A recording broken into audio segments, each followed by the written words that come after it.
কোটা সংস্কার আন্দোলনকে ঘিরে সৃষ্ট সহিংসতায় অন্তত ৩২ শিশুর মৃত্যু হয়েছে। এ নিয়ে উদ্বেগ জানিয়েছে জাতিসংঘের শিশু বিষয়ক সংস্থা ইউনিসেফ। একই সঙ্গে শিশুদের গ্রেফতার বন্ধ এবং শিক্ষা প্রতিষ্ঠান দ্রুত খুলে দেওয়ার আহ্বান জানিয়েছে সংস্থাটি। ২রা আগস্ট ইউনিসেফের ওয়েবসাইটে প্রকাশিত বিবৃতিতে এ আহ্বান জানান সংস্থাটির দক্ষিণ এশিয়া অঞ্চলের পরিচালক সঞ্জয় উইজে সেকেরা। এতে বলা হয়েছে, বাংলাদেশে জুলাই মাসে বিক্ষোভের সময় অন্তত ৩২ শিশু নিহত হয়। শিশুদের এমন মৃত্যু ভয়ানক ক্ষতি। তাছাড়া অনেক শিশু আহত হয়েছে, অনেককে আবার আটক করেছে পুলিশ। ইউনিসেফ সব ধরনের সহিংসতায় নিন্দা জানায়।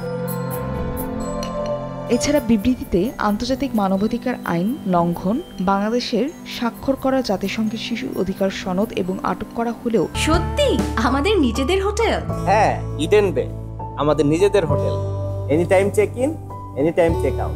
Eden Bay, a concern of Bhaiya Hotels. শিশুদের উপর যে প্রভাব পড়ে তা উল্লেখ করা হয়। পাশাপাশি সহিংসতার প্রভাব থেকে শিশুদের বের করার আহ্বান জানানো হয়। তাদের নিরাপদে রাখতে স্কুলগুলো খুলে দেওয়া, পড়াশোনা পুনরায় চালু এবং বন্ধুবান্ধব ও শিক্ষকদের সঙ্গে তাদের আবার মিলিত হওয়ার সুযোগ তৈরির পরামর্শ দেওয়া হয়।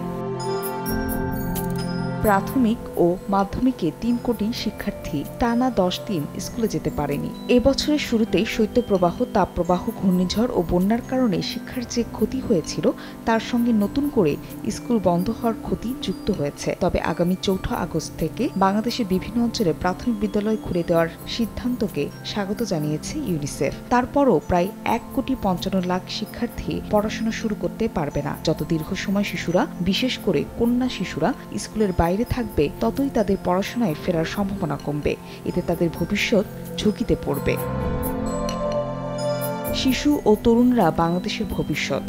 তারা যখন কোনো কিছু নিয়ে সোচ্চার হন, তখন তাদের সর্বোচ্চ সুরক্ষা দেওয়া উচিত বলে মনে করে ইউনিসেফ।